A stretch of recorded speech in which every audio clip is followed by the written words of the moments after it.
Maria, as is tradition now with just a Spanish phrase, I'm going to start this episode by asking you a very provocative question. Oh boy. And just for our listeners to know, we don't prepare this in advance, the No. question asking. So I have no idea what he's gonna ask. It's actually my favorite part of this, besides exploring these fascinating expressions, idiomatic expressions from the Spanish language, is the pleasure of surprising Maria with something unexpected. Go ahead. Maria, have you ever been wrongfully accused? Ooh, Yeah. that's a good one. I know I really fight for justice, and when I'm accused of something I didn't do, I get really angry. So I have, but now I cannot think of an example. Maybe when my little sister did something and my mother thought it was me, and it's like, no, it wasn't me. Oh, in those cases, did you ever have to pay the consequences for something that she did? Probably. Like get punished even though she was the one who did Oh, it? yes, of course. Entonces, tú has cargado con el muerto. Oh, that's the expression of today. Cargar con el muerto. That's I love right. it. Literally, it means to carry the dead. Yeah, that's pretty heavy, pretty morbid, but it figuratively means that you are carrying the negative consequences, right? The punishment, the fallout, the consequences of something that you are not responsible for. So someone else or other people did something and they get to avoid responsibility and you instead have to pay it. And therefore you are carrying the dead. Tú cargas con el muerto. That's how you use that expression. I love it. Now, where do you think it comes from? I don't know, but before we go to the origin, this is just a Spanish phrase. Yes. This is the podcast where we explore idiomatic expressions from the Spanish language, expressions that you can also find and hear used in real Spanish conversations on our main show, News in Slow Spanish. There's catalogs full of expressions and, of course, all of our news, series, and grammar lessons.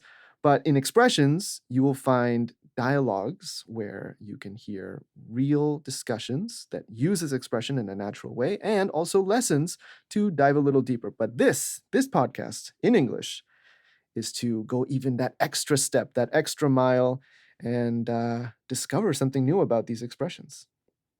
So before you go into the origin too, I'm thinking of so many examples, both from fiction and real life.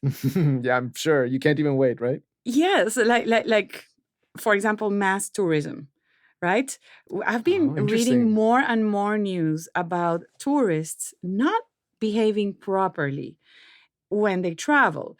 I don't know if you saw the tourist who sat on a chair that was called the Van Gogh chair. It was not Yes. made by Van Gogh. It was by a modern contemporary artist. But taking a selfie, he was like sitting, like fakingly sitting until he stumbled and fell and the And chair broke the and chair. broke the chair. Wasn't that chair covered in thousands of Swarovski crystals? Yes, it was. So, or like, tourists going to sanctuaries, like natural sanctuaries, and picking up animals, dolphins, taking selfies with dolphins, and then the dolphin dies.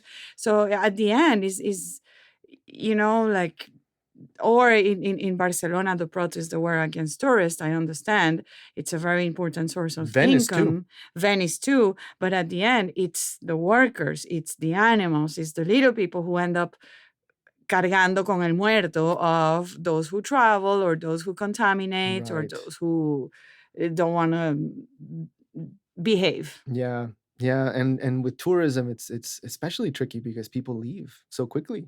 They go back to their home countries, and then often they don't have to pay any consequences or suffer any consequences for what they do. Now, I don't know what happened to the tourist that broke the He'll probably priceless face the consequences, I piece hope. of art. But like you said, yeah, it's the environment often that pays the price. Que carga con el muerto. Now, let's go to the origin because I think you'll find this really relevant, really interesting. And then I'll tell you why I chose this phrase for today. Okay. But to find the origin of this, it's going to be a surprisingly literal story. We go back to medieval Europe, and in this case, Spain specifically, but I think this was a practice that was common in many other countries too. So back then, different systems of law would have penalties for crimes, like murder.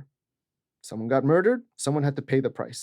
Now, what would happen if a body was found in a town, but not the murderer, not the killer?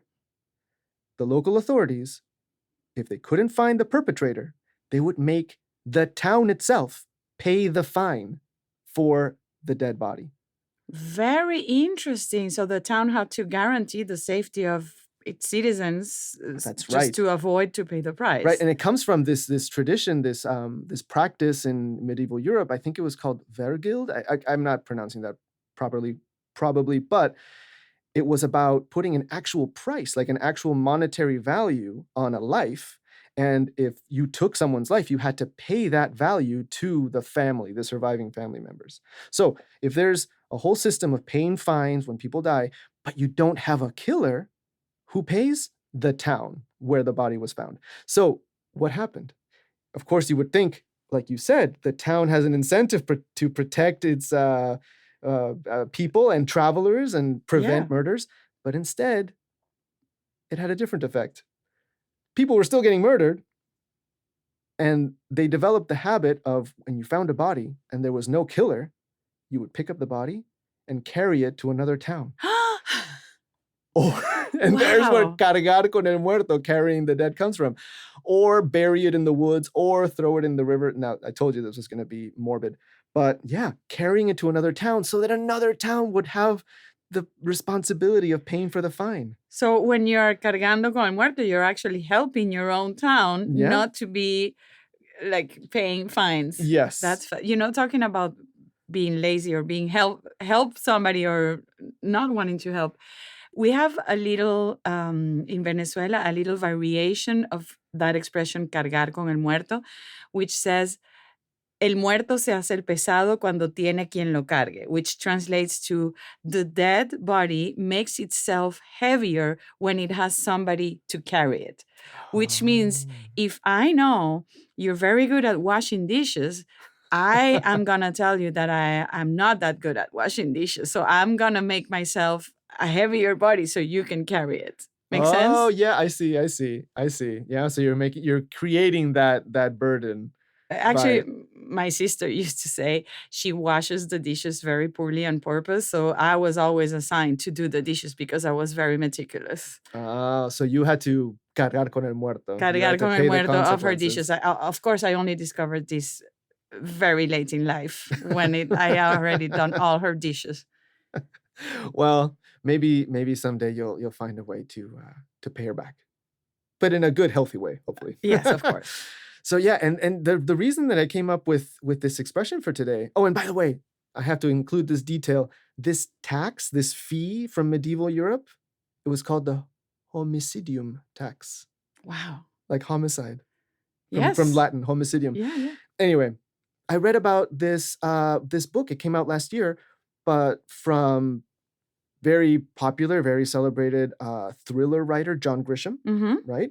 But this is a nonfiction book that he wrote called Framed that explores dozens of stories, really famous, like high-profile stories of wrongfully accused and convicted people that then serve time, you know, in prison, sometimes for many years, for a crime they didn't commit. Oh, there's so many of I those know. stories, especially in minorities, Mhm. right? Who didn't Exactly. have the same rights or the system to defend them. Unfortunately, now with DNA tests, we have discovered that many prisoners were wrongfully accused, so they have been Yes. able to enjoy a little bit of freedom after being in jail for life. Yeah, It's sometimes crazy. it's decades Mhm. before the DNA evidence exonerates them. And that's what this book called Framed, I haven't read it yet, but I just discovered that it exists, um, really goes into all these cases to expose how the system makes it surprisingly easy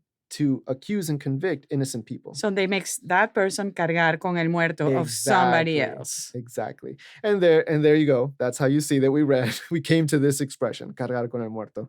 So I would say to our listeners, can you think of any examples of ways that you've been forced to carry the burden, cargar con el muerto, or maybe you've done it to someone else? I don't know. If you do, email us. We would love to hear your story. Amigos at newsinslowspanish.com. Exactly. We love to hear your stories and suggestions. So, with that, until the next episode of Just a Spanish Phrase, Adios. bye.